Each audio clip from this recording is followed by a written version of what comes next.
जय माता दी। आज हम कराने वाले हैं आपको राख का यूज। राख का यूज हमारे गार्डन में बहुत महत्व देता है। अगर हम अपने गार्डन में राख का यूज़ करते हैं तो कई प्रकार की बीमारियां हमारे प्लांट से कोसों दूर हो जाती हैं।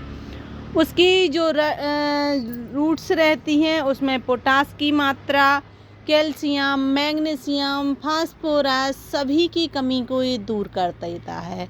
इसका यूज सही तरीके से अगर हम करते हैं, सही उपयोग करते हैं, सही समय पर करते हैं और कितनी मात्रा में करना है वह सब अगर हम जानते हैं तो हमारा प्लांट बहुत हेल्दी रहता है। तो इसका यूज़ सबसे ज़्यादा हमारे प्लांट की पत्तियों को बनाने में, उसके जो फ्रूट्स रहते हैं उनको बड़ा करने में।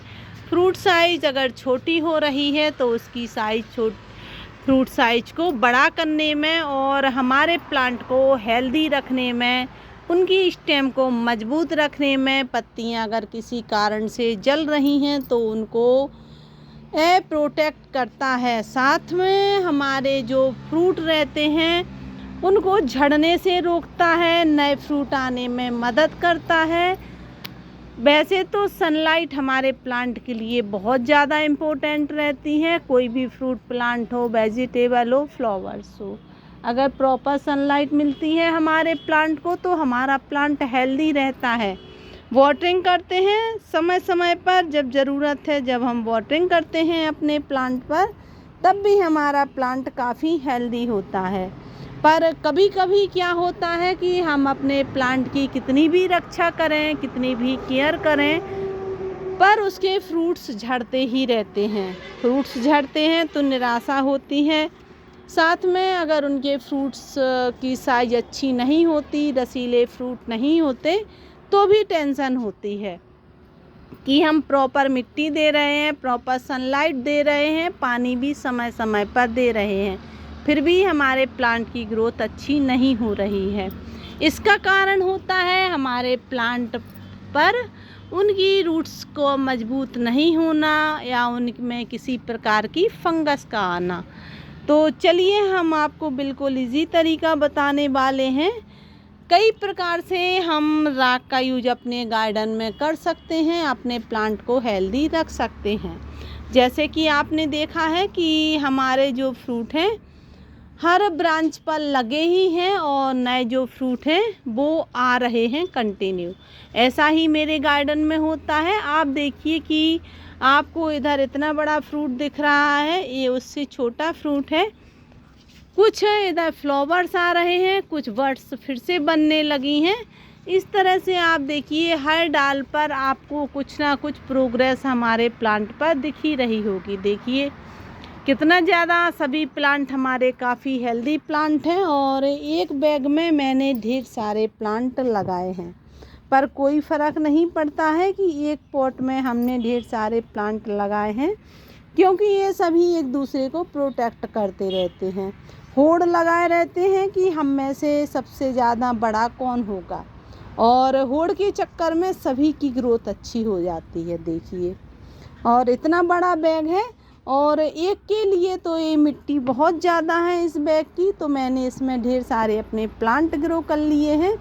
जैसे कि इसमें शिमला मिर्च का प्लांट ग्रो किया है, इधर जो है हमारी तुरई का है, उधर हमारी आप देखिए तो ये लौकी का है और साथ में है हमारा अमरूद का प्लांट, जिसकी ग्रोथ आप देख ही सकते हैं, बहुत अमेजिंग है।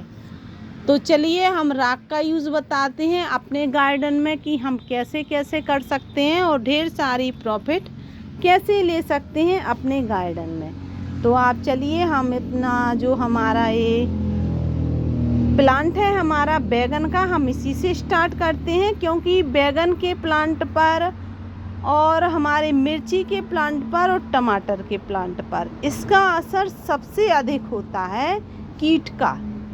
वह कीट होते हैं जो हमारे प्लांट की पत्तियों को खा लेते हैं।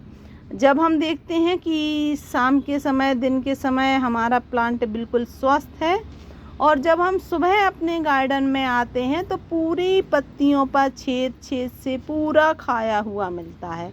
कभी कभी तो ऐसा लगता है कि इसमें पत्ते थे ही नहीं, सारे पत्ते किसी ने निकाल के फेंक दिए हैं या कट कर दिए हैं, लेकिन ऐसा नहीं है।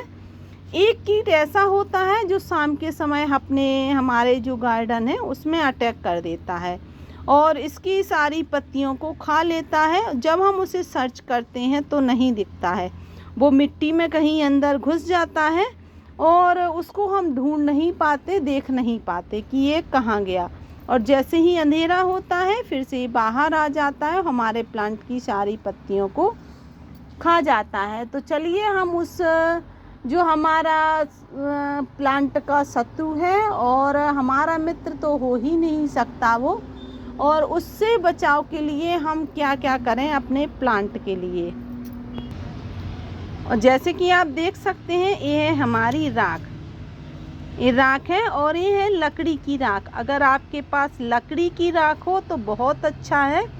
अगर आपको लकड़ी की राख नहीं मिल रही है तो फिर आप कंडे की जो राख रहती है उसका यूज कर सकते हैं। और अगर आपके पास जो नीम की लकड़ियाँ रहती हैं, अगर आपको उनकी राख मिल जाए तो उससे अच्छा तो कुछ है ही नहीं।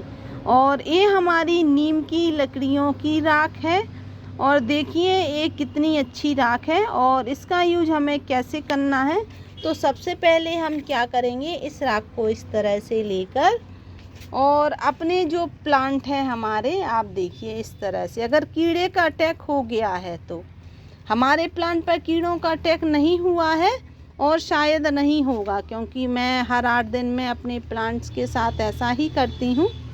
आप देखिए इधर, तो हमने इनको पूरा अच्छे से प्रोटेक्ट कर दिया है। और जो हमारा वो कीट होता है उसे राख बिल्कुल पसंद नहीं है, जैसे ही वो राख को देखता है आपके प्लांट पर भाग जाता है कोसों दूर।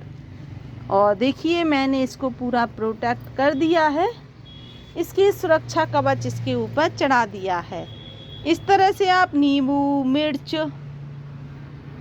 नींबू पर भी छोटे छोटे से कीड़ों का अटैक हो जाता है, उस पर भी आप इस तरह से राख का यूज कर सकते हैं। जैसे कि आप देखें कि इसमें हमारा मिर्च का पौधा लगा है, 2 मिर्च के पौधे लगे हैं और ये है हमारा अनार का पौधा।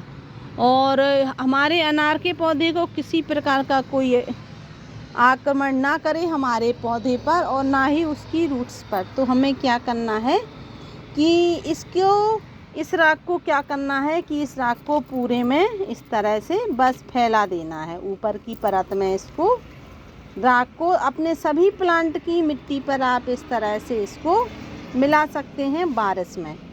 अगर इस तरह से आप अपने प्लांट की मिट्टी पर, आप गुड़ाई ना कीजिए, कोई ज़रूरी नहीं है।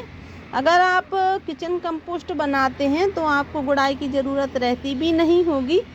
मैं तो अपने प्लांट पर, किसी भी प्लांट पर इस तरह से कभी भी गुड़ाई नहीं करती हूँ। और आप देखिए जैसे हमारा ये गुलाब का पौधा है और ये बिल्कुल सूख गया था, देखिए आप इसकी कंडीशन देखकर बता ही सकते हैं, देखिए। और जैसे ही मैंने कुछ दिन पहले इस पर राख का यूज़ किया था तो अब आप देखिए इसमें जो नई नई पत्तियां हैं वो आना शुरू हो गई हैं। राख का यही कमाल होता है कि जो भी हमारी जो प्लांट की मिट्टी है, इसके जो भी पोषक तत्व तो ख़त्म हो गए हैं तो वह वापस ले आता है, हमारे प्लांट की हेल्थ को अच्छा रखता है। गुलाब पर बहुत ही फ़ायदा करता है। मैं अपने गुलाब के पौधे पर हर 15 दिन में राख का यूज़ थोड़ा सा करती हूँ, ज़्यादा नहीं करना है। अगर आपका 12 बाई 12 इंच का पौधा लगा है किसी पॉट में तो आपको केवल इतनी सी ही राख का यूज़ करना है। और आप देखिए इस तरह से इसकी मिट्टी पर चारों तरफ से आपको बस फैला देना है। इसमें जब आप वाटरिंग करेंगी तो धीमे धीमे आपके प्लांट की मिट्टी पर फैलता जाएगा और आपका प्लांट काफ़ी हेल्दी हो जाएगा। और अगर आपके प्लांट के जो फ्लावर्स हैं मिर्च के हैं, जैसे कि हमारा शिमला मिर्च का पौधा है, और आप देखिए कि इसमें थोड़ा सा लीफ कर्ल वायरस का अटैक हो गया है। साथ में आप देखिए इसमें जो मकड़ी हैं, मैंने आप लोगों को दिखाने की वजह से इसको नहीं हटाया था। आप देखिए इधर, अब मैं हटाकर आपको बता रही हूँ। देखिए इस पे जो मकड़ियाँ रहती हैं हमारे प्लांट की पत्तियों पर आपको दिख रही होंगी। देखिए इस तरह से ये मकड़ियाँ क्या क्या करती हैं, धीमे धीमे हमारे प्लांट को पूरा ख़त्म कर देती हैं और हमारा प्लांट अनहेल्दी हो जाता है। तो उसकी सुरक्षा करने के लिए हमें क्या करना है कि हमारे जो प्लांट की पत्तियां हैं उन पर इस तरह से इसको छिड़क देना है। इस तरह से पूरी पत्तियों पर हमें इसका छिड़काव कर देना है, जिससे कि ये मकड़ियाँ अब हमारे प्लांट पर फिर नहीं आएंगी।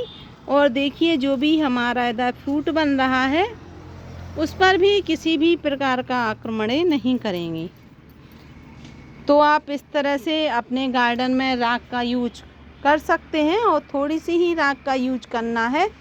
15 दिन के पहले आपको राख का यूज़ नहीं करना है। और आपके प्लांट पर जो भी फ्रूट लगे हैं, जैसे कि हमारा इधर अनार का प्लांट लगा है, और अनार के प्लांट पर अगर फ्रूट साइज अच्छी चाहिए है, अगर बड़े बड़े फ्रूट चाहिए तो आप इसका यूज 15 दिन में कर सकते हैं। आपका प्लांट काफ़ी हेल्दी होगा, फ्रूट रसीले होंगे और बड़े होंगे। अगर आपको वीडियो अच्छी लगे तो वीडियो को लाइक शेयर एंड सब्सक्राइब करें। Thank you.